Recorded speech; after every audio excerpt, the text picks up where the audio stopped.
Le jeûne intermittent, est-ce que ça vaut le coup pour perdre du poids? On en entend beaucoup, beaucoup, beaucoup parler sur les réseaux sociaux, à toutes les sauces. Le jeûne intermittent, c'est ça. Le jeûne intermittent, c'est pas bien, c'est ça. Bref, il faut pas en faire tout un état. Il faut juste se dire qu'en fait, le jeûne intermittent, c'est une technique. C'est une technique que moi, j'utilise par exemple depuis 2 ans maintenant et j'y vois beaucoup de bénéfices pour la perte de poids, mais pas que. Avant, je prenais mon petit déjeuner comme tout le monde. Avant, voilà, j'avais mes 3 4 repas par jour. Et aujourd'hui, j'ai plutôt 2 repas qui me permettent d'avoir le même montant de calories dans la journée. C'est ça le principal. Pourquoi on en fait tout un pataquès de ce jeûne intermittent?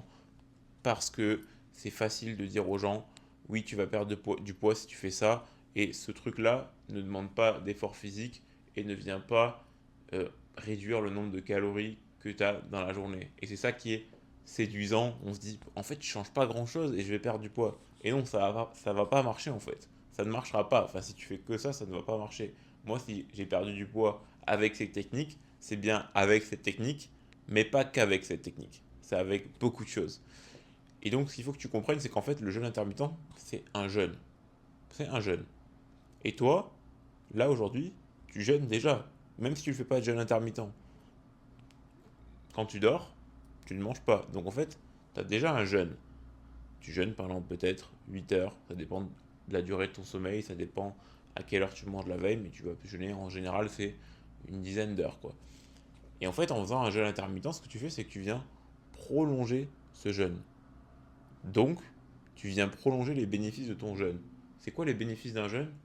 Quand tu jeûnes, ton corps il se met comme dans un état où il va venir recycler. Parce qu'en fait, quand tu n'es pas en jeûne, bah, logiquement, tu es en train de manger, enfin, tu es en train de digérer, t'as des nutriments, des ressources qui rentrent en toi. Et du coup, bah, ton corps, il peut juste consommer ce que tu lui donnes pour alimenter le corps, etc. Sauf que quand tu jeûnes, du coup, tu n'as plus cet apport alimentaire de ressources ce qui fait que ton corps, il se dit peut-être, enfin, il se met dans un état où il est un petit peu en mode survie, optimisation, et il se dit, ok, où je peux choper des ressources, là, j'ai besoin de carburant pour alimenter ce muscle, enfin, voilà, tu as compris. Et donc là, il va commencer un peu à recycler, à regarder ce qu'il peut prendre dans ce qu'il a déjà, donc ça peut être du gras, ça peut être des cellules mortes, ça peut être beaucoup de choses, et c'est une bonne chose, parce que si tu accumules trop de gras ou trop de cellules mortes ou trop de machin, bah c'est ça qui apporte des maladies, des problèmes. Donc c'est important d'avoir ce jeûne. Mais tu l'as déjà, donc tu n'as pas forcément besoin de faire un jeûne intermittent. C'est naturel. Tout le monde dort et ton corps il a été fait comme ça, il sait qu'à un moment il va être en état de recyclage. Mais c'est quand même bien de l'étirer un petit peu si tu aimes bien ça. Mais c'est pas ça qui va te faire perdre 3 kilos. Voilà, ça je veux être bien clair là-dessus. Donc, t'as pas besoin aujourd'hui de te dire que si tu fais pas le jeûne intermittent, tu vas pas pouvoir perdre de poids, etc. Maintenant, je vais t'expliquer pourquoi c'est quand même pertinent d'un point de vue purement technique, basé sur des piliers de la perte de poids. Les piliers de la perte de poids, on les connaît, c'est tout simplement tu manges moins que ce que tu dépenses, et donc bah, tout simplement tu vas perdre du poids. Ça c'est la logique, simple. Et on va juste se baser là-dessus pour expliquer pourquoi le jeûne c'est intéressant pour perdre du poids.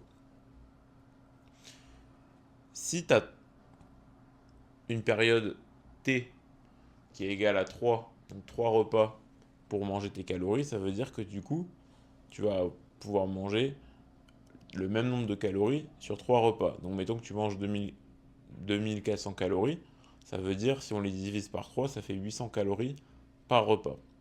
Maintenant, si tu viens réduire ce T3 en T2, ça veut dire avec 2 repas, ça veut dire qu'en fait, tu vas réduire, enfin tu vas diviser tes 2400 calories en 2 repas. Donc au lieu d'avoir 3 repas à 800 calories, tu vas avoir 2 repas à 1200 calories. Donc en fait, tu vas avoir des repas, si tu l'as bien compris, beaucoup plus volumineux et donc beaucoup plus rassasiants. Et tu vas me dire, oui, mais du coup, il me manque un repas et au final, ça revient au même. En termes de calories, ça revient au même. Mais pour ton corps, ça revient pas forcément au même parce que quand tu vas manger tes 1200 calories, tu vas avoir le ventre, l'estomac beaucoup plus rempli et donc ça va être beaucoup plus, je vais dire rassasiant, mais c'est pas forcément ça que je veux dire, mais en gros, tu vas plus te rappeler de ce repas parce qu'il a été plus stimulant. Voilà ce que je veux dire. Et tu vas me dire, oui, mais du coup, je vais avoir faim quand je vais pas manger mon autre repas. Eh bien, oui et non. Au début, oui, quand tu vas commencer à changer tes habitudes et à implémenter le jeûne intermittent, tu vas avoir faim parce que tout simplement, tu es habitué à manger par exemple le matin, alors que maintenant, tu manges plus. Du coup, ton corps, il se dit, ah, il y a quelque chose qui va pas. Et pourquoi? Et du coup, il te fait ressentir la faim. Ça va durer 4, 5 jours, une semaine maximum. Après, tu n'auras plus faim. Ou des fois, tu auras des petites fringales ou quoi, mais ça, c'est parce que c'est comme ça. Des fois, tu as faim, mais ça sera plus lié et ce sera plus les mêmes faims que tu avais au début.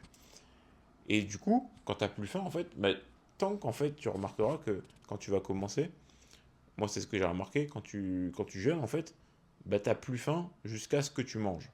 Alors, à bout d'un moment, tu vas avoir faim, mais parce que tu as faim au moment à l'heure à laquelle tu dois faire ton premier repas. Moi, par exemple, c'est vers midi. Midi, je commence à avoir faim parce que mon corps sait qu'il va manger. Mais avant ça, j'ai pas faim.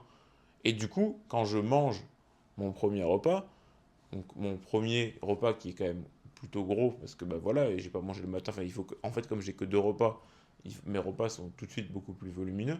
Et du coup, je mange et après ça, j'ai non pas toujours faim, j'ai plus faim, mais disons que c'est ma période alimentaire, c'est ma petite période dans la journée où je m'alimente, et donc c'est là où je vais avoir faim, où je vais être en période où je vais manger, quoi. Donc c'est pas dérangeant d'avoir beaucoup de calories à ce moment-là, parce que ton corps sait qu'il va les manger. Mais en fait, c'est un peu un cheat code pour ceux qui aiment bien manger, parce que moi je me voyais avant, j'aimais bien manger. Du coup, comme je divisais ma période alimentaire en 3 à 4 repas, ça me frustrait entre guillemets. Je dis pas que j'étais frustré, je m'énervais, mais ce que je veux dire par là, c'est que j'avais ce côté un petit peu, je me pose pour manger, mais en même temps, je mange pas beaucoup parce que voilà, je sais que je vais manger après plein de fois, mais quand même, tu vois, j'aime bien manger, et du coup, j'avais tendance justement à manger trop, parce que des fois, j'aimais bien me poser, parce que c'était purement émotionnel, c'était pas foncièrement que j'avais faim. Et donc, en limitant ce nombre de moments dans la journée, déjà, quand tu te poses, émotionnellement, tu peux manger, mais tu peux vraiment manger parce qu'en fait, tu as vraiment beaucoup à manger. Tu vois ce que je veux dire? Et c'est ça qui est cool. C'est ça qui est cool avec cette technique, c'est qu'en fait, moi, je me pose le soir, par exemple, et ça m'arrive de faire un giga repas, mais il n'y a pas de problème parce que de toute façon, j'ai beaucoup de calories à manger. Et ça te permet également d'être très flexible socialement. Pourquoi? C'est cool le jeûne intermittent quand tu veux être flexible socialement en termes de bouffe. Parce que, enfin, ça t'arrive souvent de déjeuner avec des potes, de déjeuner le matin, de faire le petit déjeuner, pardon. Personnellement, je le fais très rarement. À la limite, tu peux faire un brunch, mais c'est tout, quoi. Et donc, en fait, en gardant ces calories pour plus tard dans la journée, ça veut dire que si à un moment, tu fais un burger avec des potes ou une pizza ou quoi, toi, tu as tes petites calories que tu n'as pas mangé le matin, que tu peux foutre, que tu peux investir dans ce burger, dans cette pizza, dans ce que tu veux, quoi. Donc, en fait, ça te rend super flexible là-dessus. Tu peux mettre tes calories où tu veux, quand tu veux. Alors que si tu avais déjà 500 calories du matin, si tu voulais manger une pizza après, voilà, plus ton repas du midi ou du soir, tu comprends bien que au bout d'un moment, ça dépasse et là, c'est compliqué de perdre du poids. Alors que là, tu peux ne pas manger le matin, manger une pizza le midi, ou je sais pas, tu t'organises comme tu veux, mais en tout cas, tu peux facilement caler une pizza, un burger ou ce que tu veux dans ta journée et perdre du poids parce que tout simplement, tu as rendu ça flexible. Donc aujourd'hui, si tu veux perdre du poids, le jeûne intermittent n'est clairement pas obligatoire. Et ça, il faut bien que tu le comprennes. Mais ça reste une technique avantageuse, en tout cas pour certains profils comme moi, je pense, les personnes qui aiment bien manger. Qui aiment bien manger, mais se poser longtemps. Si aujourd'hui tu t'aimes bien te poser pour manger et faire vraiment des gros repas, alors vraiment, mais je te conseille à 100% le jeûne intermittent. C'est purement un conseil, mais je te conseille au moins de tester.